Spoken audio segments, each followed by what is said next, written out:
परम पिता परमात्मा पूर्ण ब्रह्म सर्व सृष्टि रचनहार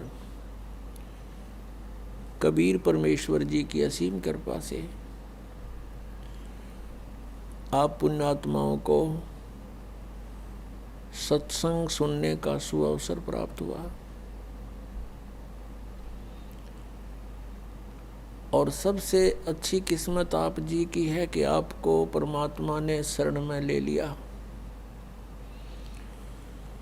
आप कितनी पुण्यात्मा हो ये स्वयं को ज्ञान नहीं होता। आपके पुण्यों की, आपके शुभ कर्मों की जो जानकारी इस दास को है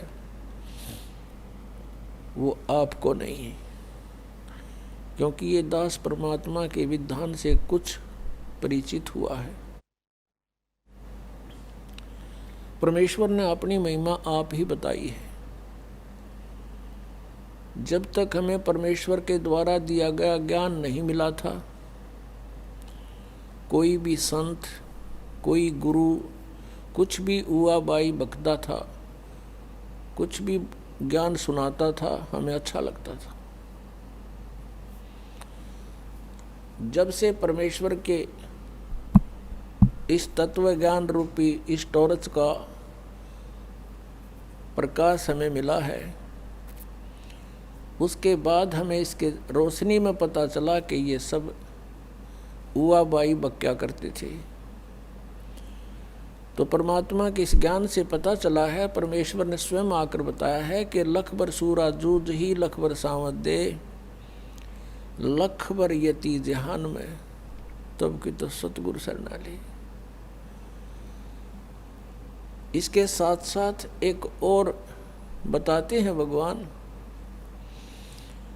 कि गोरख से ज्ञानी गणे और सुख दे जति जहान, सीता सी बहु भारिया संत दूर स्थान।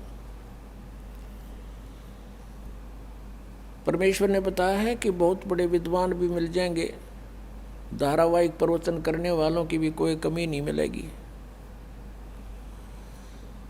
परमात्मा ने अपनी वाणी में बताया कि ज्ञानी कोट अनंत हैं, श्रोता कोट अनंत और वक्ता कोट अनंत हैं, बिरले साधु संत। तो पुण्यात्माओं, परमेश्वर ने बताया कि सीता जैसी पतिव्रता बहनों की कमी नहीं, औरतों की कमी नहीं, बहुत मिल जाएंगी। सुखदेव जैसे यति पुरुष भी बहुत होंगे। गोरखनाथ को परमेश्वर का ज्ञान, परमेश्वर से ज्ञान प्राप्त हुआ था। हमारे अंदर एक सबसे बड़ा अवगुण ये भी है कि हम कृतघ्नी भी पैरेलल चलते हैं, कृतघ्नी तुरंत हो जाते हैं। गोरखनाथ जी को परमात्मा से ज्ञान हुआ, उसके बाद स्वयं ही वक्ता बन गया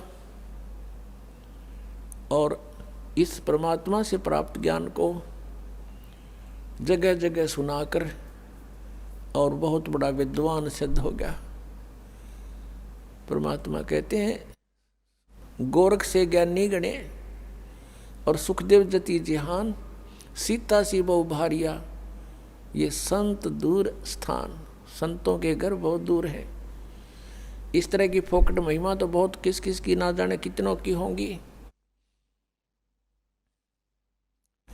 लेकिन ये तत्व ज्ञान मिलना और परम संत की शरण मिलना, पूर्ण परमात्मा की जो शरण मिलना, ये तो बहुत युगों पर्यंत कभी दाव लगता है। ये आपका दाव लगा है। अब इस मार्ग को आपने सफल बनाना है। परमात्मा की शरण मिली है, आप बहुत पुण्यकर्मी प्राणी हैं।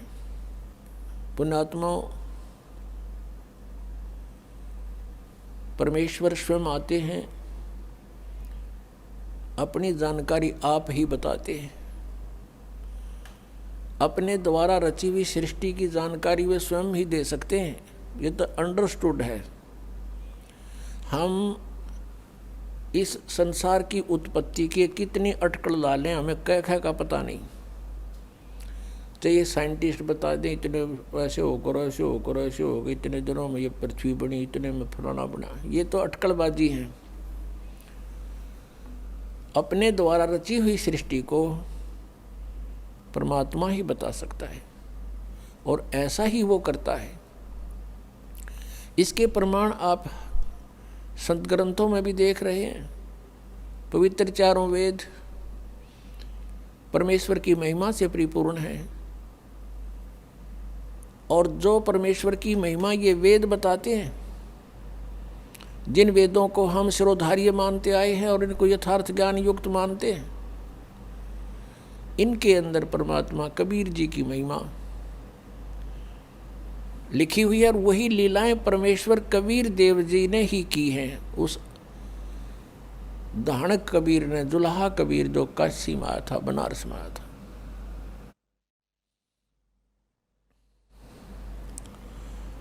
तो वो परमात्मा आके बताते हैं,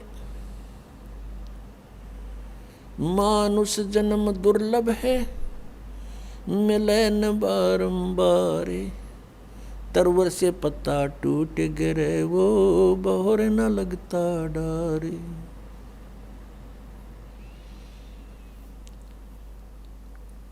परमात्मा स्वयं बताते हैं कि आप जिस परिवार में रह रहे हो उसको जानो एक वृक्ष है, पेड़ है, उसमें आप पत्ता लगे हुए हो और जिस समय वो पत्ता टूट कर गिर जाता है पुनः स्थापित नहीं हो सकता। ऐसे ही एक परिवार का सदस्य जिसकी मृत्यु हो जाएगी वो पुनः वहाँ नहीं रह सकता, नहीं आ सकता उसी स्थिति में। तो पुण्यात्माओं परमात्मा याद दिलाते हैं, मानुष जन्म पाए कर जो नहीं रटे हरि नाम, जैसे कुआ जल बिना फिर बनवाया क्या काम। राम रटत कोड़ी भलो चू चू पड़े जो चाम, ये सुंदर शरीर किस काम का जिस मुख नाही नाम। कबीर जिव्या तो आए भली जो रटे हरि नाम, नहीं तो काट के फेंक दियो यो मुख में भलो ना चाम। परमात्मा इस मानव शरीर की कितनी वैल्यू बता रहे हैं, महिमा बता रहे हैं कि यदि इससे परमात्मा की साधना भक्ति करते हो तो ये मानव शरीर जी रहे हो, मानव जीवन जी रहे हो, मानव शरीर का तुम सदुपयोग कर रहे हो। और परमात्मा यहाँ तक बता रहे हैं कि इस मुख में, इस जीव्या की केवल एक आवश्यकता है, भगवान के गुण गाने की। इसके अतिरिक्त यदि हम भगवान की साधना इससे नहीं करते हैं, गुणगान नहीं करते हैं, तो इसको कहते ये मुख में चाम अच्छा नहीं। इससे अच्छा तो इसे न काट के फेंक दे। अपने आत्माओं, ये परमात्मा ये नहीं कहते कि इसको काट दो, इसका सदुपयोग करो। यदि हम परमात्मा के गुणगान नहीं करते हैं तो इस जीव का के प्रयोग करते हैं कि तो झूठ बोलने पेट के लिए, किसी को ऐसा वचन कह देते हैं जैसे कहते हैं, परमात्मा कहते हैं हित पराई आत्मा और जीव बांध तलवार। एक तगड़ा व्यक्ति या उच्च अधिकारी किसी भी प्रकार से जो कुछ उससे शक्तिशाली है किसी भी तरीके से, और नीचे वाले यानी कमज़ोर व्यक्ति को ऐसे वचन बोल देता है, उसकी आत्मा रोती रहती है। और कहते हैं उस जीव्या ने तलवार का काम कर दिया और एक अपने पेट के लिए यानी अपने रोजगार के लिए इस जीव ना जाने कितनी झूठ बोलते हैं। और वो सारे पाप कमावा। इसलिए परमात्मा कहते हैं राम रटत कोढ़ी भलो, राम रटत कोढ़ी भलो, चू चू पड़े जो चामे, ये सुंदर शरीर किस काम का, जा मुख नाही नाम। राम रटत दारिद्र भलो, टूटी घर की छान, वो सुंदर महल किस काम के, जहाँ भक्ति नहीं भगवान। राम रटत कन्या भली, साकट भलो न पूत, जैसे छेरी के गल में गल थना, जिसमें दूध ना मूत।